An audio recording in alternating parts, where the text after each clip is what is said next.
एक बार विष्णु जी ने लक्ष्मी जी से कहा, लोगों में कितनी भक्ति बढ़ गई है।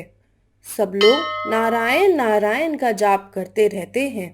लक्ष्मी जी बोली, यह सब आपको पाने के लिए नहीं, मुझे पाने के लिए करते हैं। यह सुनकर भगवान विष्णु बोले, अगर वो लोग तुम्हें पाने के लिए ऐसा करते हैं तो वो लोग नारायण नारायण की जगह लक्ष्मी लक्ष्मी क्यों नहीं करते।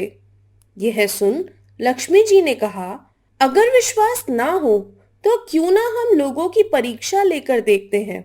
फिर भगवान विष्णु एक गांव में ब्राह्मण का रूप धारण करके गए और एक घर का दरवाजा खटखटाया। घर में से एक सेठ बाहर आया और बोला, भाई क्या काम है। तब भगवान विष्णु जी बोले, तुम्हारे नगर में मैं एक कथा कीर्तन करना चाहता हूँ। सेठ बोले, ठीक है महाराज, जब तक कथा कीर्तन होगी आप मेरे ही घर में रहना। गांव में कुछ लोग इकट्ठा हो गए और तैयारी करने लगे। पहले दिन बहुत कम लोग आए, क्योंकि भगवान स्वयं कथा करने आए थे। तो दूसरे और तीसरे दिन बहुत भीड़ हो गई। यह देखकर भगवान भी खुश हो गए कि लोगों में कितनी भक्ति बढ़ गई है। अब लक्ष्मी जी ने सोचा, क्यों ना नीचे चलकर देखा जाए। लक्ष्मी माता एक बूढ़ी औरत का रूप लेकर उसी नगर में पहुंच जाती हैं। वहां एक औरत अपने घर का ताला बंद कर रही थी। माता लक्ष्मी ने उस औरत से कहा, बेटी थोड़ा पानी पिला दे। औरत बोली, माता मुझे प्रवचन सुनने जाना है। माता बोली, बेटी थोड़ा पानी पिला दे, बहुत प्यास लग रही है। महिला जाकर एक लोटा पानी ले आई और माता को दे दिया।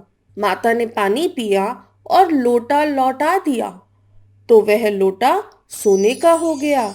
यह देख महिला अचंभित रह गई और उसने सोचा, स्टील का लोटा सोने का कैसे हो गया। यह तो चमत्कारी माता जी हैं। अब वह हाथ जोड़कर कहने लगी, माता जी आपको तो भूख भी लगी होगी, खाना भी खा लीजिए।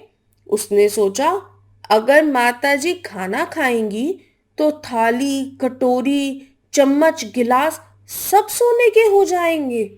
माता लक्ष्मी बोली, तुम जाओ बेटी, तुम्हारा प्रवचन सुनने का समय हो रहा है। वो महिला फिर प्रवचन में गई, लेकिन वहां पहुंचकर उसने आसपास की सभी औरतों को यह बात बता दी। अगले दिन लोगों की संख्या कम हो गई। भगवान ने पूछा, लोगों की संख्या कम कैसे हो रही है। तब किसी ने कहा, एक चमत्कारी माता आई हैं।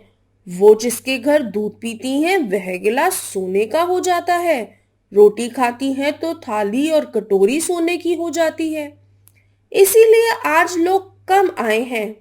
भगवान नारायण समझ गए, लक्ष्मी जी का आगमन हो चुका है।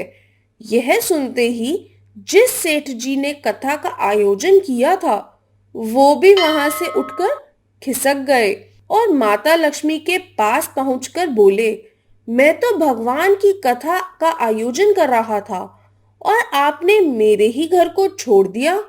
माता लक्ष्मी बोली, तुम्हारे घर तो मैं सबसे पहले आने वाली थी, लेकिन तुमने अपने घर में जिस कथा कहने वाले को ठहराया है तुम उसे यहाँ से जाने को कहो, तभी मैं वहां आ पाऊंगी।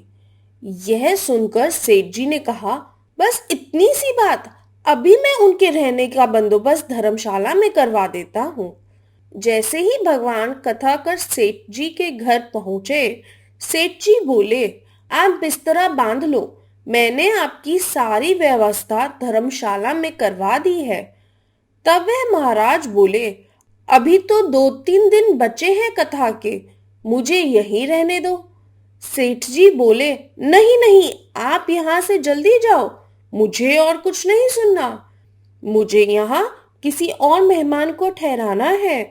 इतने में माता लक्ष्मी आई और सेठ जी से बोली, आप थोड़ा बाहर जाइए, इनसे तो मैं ही बात कर लेती हूँ। माता लक्ष्मी नारायण जी से बोली, प्रभु अब तो मान गए ना? भगवान नारायण जी बोले, हाँ लक्ष्मी, तुम्हारा प्रभाव तो है, लेकिन एक बात तुम्हें भी मेरी माननी पड़ेगी। तुम यहाँ तभी आई जब संत के रूप में मैं यहाँ आया। संत जहाँ कथा करेंगे वहां लक्ष्मी का निवास जरूर होगा। यह कहकर नारायण भगवान अंतर्ध्यान हो गए। अब संत के चले जाने के बाद सेठ जी के घर गांव वालों की भीड़ हो गई। सभी चाहते थे कि माताजी सभी के घर में बारी बारी से आए। लक्ष्मी जी ने सेठ जी और बाकी सभी गांव वालों को कहा, अब मैं भी यहाँ से जा रही हूँ। सभी को बड़ी हैरानी हुई। माता ने कहा, मैं वहीं रहती हूँ जहाँ नारायण का वास होता है।